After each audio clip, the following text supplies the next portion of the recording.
So Apple today has officially released the long-awaited, most anticipated iOS 18.2, and if you have an iPhone 16, you're in for a treat. And as you guys can see, iOS 18.2 is up to date. You guys can update right now as we speak, but what exactly is new? First things first, you can now share your AirTag location with a trusted friend or airline. I would show you guys this, but I don't want to leak my location. But essentially, you can now share your item's location with a friend or an airline just for a limited amount of time. All of this is a link that you can share, so you can open it up on a non-Apple device and you can be able to track whatever item that you want to share. It just makes the Apple AirTags more valuable. And yeah, I always have it on my keys, I always have it attached on my backpack, and when I'm traveling, I always have one in my suitcase. Next up, you have a require screen on when activating camera control. So if I take it over to the settings here and display and brightness, and I go down into require screen on. So usually if you want to activate camera control and you press it while the phone is locked, it's gonna wake up the phone first. Right? And sometimes it's a little finicky. It's gonna wake up the phone and then you gotta press it again to actually open up the camera app. But now in this case, you can just open up the camera app even with the screen off. So essentially, I can just press the camera control and it opens up instantly. So it just makes snapping photos a little bit more intuitive, because you're not gonna miss that moment, because it doesn't have to wake up the screen and then you gotta take the picture. So now you have that toggle now, which I'm gonna leave that off. It's just so much faster, so much better, and you're not gonna miss that moment. Now, staying on the camera control, that actually got a little bit of an update. So now, let's say you want to take a picture, you can now lightly press the camera control to lock the exposure / focus. So that's a new feature, applying light pressure just to lock the focus. But I think this is going to be very handy for the camera, just because you don't even want it to have the color balance or the exposure shifting around. But yeah, this is nice for the camera control. But if you hate camera control, this is not going to matter to you too much. Next up, we have an improvement to the Photos app. Now, no, Apple did not revert the changes. They're making it a little bit better. You can now view video full screen in the app now on the Photos app here. And now usually this was a thing that we had on iOS 17, but when iOS 18 came out, people hated the Photos app. So you couldn't even play the videos full screen without actually playing it. So it was weird. So now any video you play is automatically gonna go into full screen, so you don't need to tap on it and have the extra step. So this is a nice change, but we had this already. It's not new, but it's just Apple bringing back some features. And next up, this is just an update to iPhone mirroring if you have a Mac. So usually if you have your iPhone connected to your Mac via hotspot, if it's sharing the network, you can't have iPhone mirroring on your Mac because it's just going to disconnect it. But now you can use iPhone mirroring even if your iPhone hotspot connection is shared with your Mac. So this is just an update to the iPhone mirroring. Next up, you can now track Safari download progress. So right on your lock screen, you can see how long is it gonna finish downloading. And next up, you could finally adjust media volume on your lock screen while connected to headphones, such as the AirPods 4, which I love.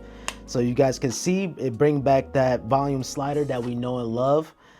And I don't know why Apple removed it in the first place, but if you have the AirPods 4, you know you can't control the volume on the earbud, which I don't understand why. One of my biggest cons with these. But now you have that volume slider back, which is nice. But it is something that you will have to enable. So if you take it over to the settings and go into accessibilities, audio and visual, you can enable it, always show volume control. So yeah, I think this is something worthwhile to enable. It's like, why not? And next up on the Apple News app, you can now play some puzzle games. So I was playing a little Pseudo here. That's a word, right? iPad. You do have some games here on Apple News.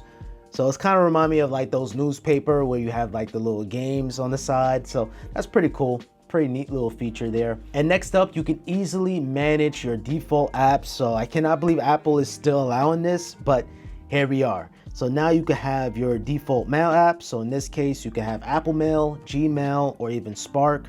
Same thing with messages. I don't have WhatsApp, but WhatsApp will probably be in this box here too as well. Call in, boom. You have your FaceTime, which nowadays people are just FaceTiming now, whether it's audio FaceTime or video FaceTime. And yeah, this is just a nice little look. Safari, you can switch it to Chrome. So this is nice. This is nice to have, and everything is within the apps. So if you go back into the preferences here and you go into apps, you can now tap on default apps, and now you can set which app that you want to have as your default app. And next up, the mail app actually received an overhaul. You can now categorize emails and mail. So as you guys can see, find messages that matter most in primary and organize everything else. And you guys can see transactions. This is also present, and everything is color coordinated. So in this case, transactions are green. And taking a look at the updates, this is like news, subscriptions, and social. And then of course you have your promotions, and this is gonna be red. So yeah, the mail app is so good that I actually switched from Spark to the Apple Mail, which is a big deal. And then of course, if you pair up the Apple Mail with Apple Intelligence, where you could be able to quickly summarize your notifications. Yeah, and going through some of the promotions here, it has a nice, beautiful banner. But usually with these kind of mail, you're not really gonna reply back. It's just mostly to see the promotions on what they're trying to sell. And thanks to Apple Intelligence, you can now quickly summarize each email. So sometimes it's a long paragraph, so boom. Now you can summarize in mail. This person brought a wallpaper pack expecting a wallpaper on a video that I promoted, and he didn't get it because he purchased the wrong wallpaper pack, which by the way, this wallpaper pack is now available. It's in the description. Vortex is finally available. On the time it's recording, when I drop this, it's out. It's out right now. So my apologies to Christian for that little mix up. The wallpaper pack is available with this same exact wallpaper that I have right now, which is interesting. So yeah, hope you guys enjoy it. Links will be down below. So now I think it's time for the coup de grace. The reason why you've been updating to iOS 18.2 is to further add features to your iPhone 16. So one of those features being visual intelligence. So if you have an iPhone 16 series, visual intelligence is going to allow you to basically identify. Let me just show you guys. So if I press and hold the capture button or the camera button, the camera control button, and I take this plant, for instance, I could be able to use visual intelligence to identify what plant is this. This is just a fake plant, just to have in the background. And you can now see that I can ask visual intelligence, or it's gonna ask Chat GPT. I always get tongue tied when saying that. And yeah, so it's an artificial green grass. Yeah, so it identified that it is a fake plant. Let me do something better. We're gonna ask Chat GPT. And okay, so yeah, so this is the CN Tower. It identified that, but this is like visual intelligence is one of those things where when you use it, you're gonna be like, wow, this is really like handy. So for instance, let's say you're in front of a restaurant and you want to look at the menu beforehand. Yes, you can look it up online. But with this, you could very quickly, right when your phone is locked, and you could just be able to just hold it up, take a picture, and it's gonna be able to, search the menus, search the hours and everything like that. It just makes things quicker, or more efficient, I should say, instead of just typing the thing in and all this stuff for restaurant. It just makes things a little easier. Now, granted, this is just like Google Lens. It's nothing too crazy. If you disable camera control, you might want to enable it thanks to visual intelligence, but I love my camera control button. But when the iPhone 15 came out, I had the action button as my camera, but now I just have it for the flashlight. So I think that's probably the best I could do right now. But yeah, visual intelligence is really good. And next up, you have a brand new app called Image Playground. Now, this is not gonna be for everybody, but this is cool nonetheless. And basically you can be able to make your own images. So it's like a new app designed for Apple Intelligence. So you have to have an iPhone 15 Pro or an iPhone 16, and basically it's just gonna generate pictures. So for instance, let's say I take me, right? So I'm Simply, and I wanna put myself in the city, wearing a baseball cap, and let's see what it can generate. So it's generating this. So it automatically generates that as an image. And of course I can change the background anytime. I can remove the hat.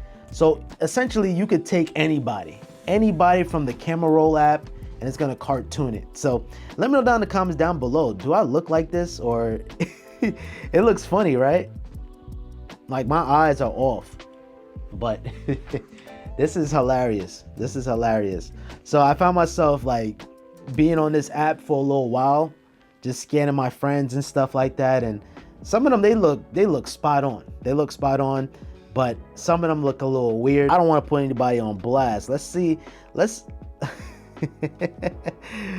let's take Arlette, right? You guys watched the Pop the Balloon show. Me and Arlette took a picture. So now I could take a picture of Arlette. Let me raise up this brightness, and this is how she looked. Oh man, this is you're gonna have a lot of fun with this. Just, it's amazing to see this is like in real time. So this is not taking anything from the internet. This is all machine learning. Nothing is getting passed through in the clouds or anything like that. This is actually pretty incredible. All right, so you can do illustration by tapping on the plus. You have illustration. I could take me again, and instead of it being a cartoon, it's just gonna be a drawing of me. And I'm gonna be honest, I really don't like this. I think it's more funnier having it animated, or like having an animation. I think this is more cooler. But tomato. Oh, let me take my boy C-Kid, man. Take my boy Devin. Yeah, shout out to C-Kid, man. Oh, okay. This look just like him. I mean, you're gonna look and just be like, damn, this look just like him. Take my friend Asia. Yeah, this look just like her. And I might even go out the limb and really make it as a contact photo, but you're just gonna have a lot of fun with this. If you have an iPhone 16, this might be the reason why you want to upgrade. And it's really for no reason. This is really no reason but just to have fun. And at any point, if you like it, you can save it, you can copy it. Now, another feature exclusive with Apple Intelligence, if you have an iPhone 15 Pro, 15 Pro Max, or even iPhone 16 series, you can now create emojis. So you can just use your creativity. So any emoji you see here, potentially, let's say you just can't find it. But now with Apple Intelligence, you have something called Gemoji. So it's gonna generate an emoji, so you can just go into your heart's content. So let's say I wanna have some hearts in the clouds, right? I don't know, just something random. You can just think of something random. Let's say hearts in the clouds. And it's gonna automatically generate that emoji. So usually there's not gonna be an emoji for everything, and boom, just like that. It generated a heart with hearts in the clouds. It actually looks pretty sick. So you have this one, the yellow hearts with the heart eyes. So you can get real cute with this. And fellas, ladies, if you want to be creative, create yourself your own emoji just to make that message even special. And the best thing about this, I just tested this out for people who don't have Apple Intelligence. It's still gonna come up as a regular emoji. So this is incredible. This is actually incredible. And you could keep it going. Let's say dark clouds, I don't know. Maybe dark clouds will probably come in. Now, it's not gonna come up with anything like, now it's not gonna be perfect, of course, but you guys get the idea. I guess they tried it with this one. But it's not going to be perfect. Now, I think they're very strict on like anything graphic. So if you type in eggplant or something, let me see, eggplant in mouth or something so gruesome, they're not going to show you that. I mean, if you do that, oh, they're going to give it to you, but they're not going to. All right. They got me. I try to do something there, but anything graphic is not gonna generate. So if you just say anything crazy, it's not gonna generate there. I don't know. You could go to your heart's content, or whatever how you want to do it. You could create that emoji. I'm not gonna spend too much time on this because I have other features, but this is pretty cool. And yeah. And since we in the Notes app here, Apple did update the writing tools. So this is another Apple Intelligence feature. And you could be able to tap on writing tools. And now you can ask ChatGPT, describe your change, and it's gonna use ChatGPT. I'm saying ChatGPT. When you say that so fast, it sounds like you're saying ChatGPT, ChatGPT, ChatGPT. It's crazy. All right, so you can describe your change. I actually don't want to mess around with this. Let's say subscribe to Simply Pops. So you can ask ChatGPT, and it's gonna generate something now. So you're gonna use ChatGPT, and it's gonna give you like a call to action, which we want, just to kind of give you the best writing tools. And boom, look, boom, it get it right there, bro. This is crazy. So as you guys can see there, it says subscribe to Simply Pops on YouTube to stay up to date. Wow, this is crazy. To stay up to date with the latest tech reviews, gadgets, unboxings, and other awesome content. By subscribing, you'll get notifications whenever there's a new video, assuring you never miss out on the latest tech insights. Wow. So just like that, it just got it just like that. So if you're writing that long essay, this could come in handy. Now, I don't even know, like, this is so good that I use it on my Mac too as well, but I got to update my Mac to the latest version of macOS Secura. But having ChatGPT, it adds a whole nother level to it. So that's what's new. And of course, you have your rewrite tools, your proofread. We already went over this already. And yeah, so you have just the integration of ChatGPT, which is pretty cool. And speaking of ChatGPT, you can now ask Siri to use ChatGPT to search things. So how do I make fried chicken in the air fryer? Ask ChatGPT. So boom, when you say ask ChatGPT, it's gonna ask ChatGPT on how to do it. And there you go right here. And it's actually listening right now as we speak. And boom, that's how you do it. So I have a recipe within seconds. That's how you do it. So Siri just gotten a lot more stronger thanks to ChatGPT. And it's gonna get even better once Apple push out another update, iOS 18.3, but this is just pushing that boundary even further. And I'm actually getting ready to make some fried chicken after this video. So I am gonna need to ask that again. But the ability to ask ChatGPT, that's gonna make things a lot more easier. Now, there's actually a setting for this. So if I go into Apple Intelligence and Siri, you can now have configure some ChatGPT. I already signed in with my email address here, and you can subscribe to ChatGPT Plus, but it's not necessary. You don't need to create an account at all. This is just to have advanced capabilities, but you're not gonna really need it. I'm gonna be honest, you're really not gonna need it, and you can subscribe it right then and there. But yeah, so having Siri and ChatGPT, it's a pretty strong contender here. So guys, there you guys have it. That's iOS 18.2. I just love the new features like the image playground, the creating emojis is gonna be a game changer for you guys out there. Like, I'm telling you guys, man, you're gonna make the message that much special if you create your own Gmoji. Get on the game right now, man, because that's what's hot. And it might even have you guys upgrade your iPhone. Just the fact how you can be able to create your own Gmoji is gonna make that message even special. And visual intelligence just add another layer to your iPhone 16 experience. I think this update is gonna really compel some people to upgrade their phones. That's just my opinion. This is just only the beginning, but Apple is getting back into the game. We got in late, but hey, we're here. All right, guys, thank you guys so much for watching. If you guys found this one helpful, I appreciate with a thumbs up, subscribe with notifications on, and make sure you guys follow me on Twitter and on Instagram at Simply Pops. And until next time, I hope you all have a simple day. Peace.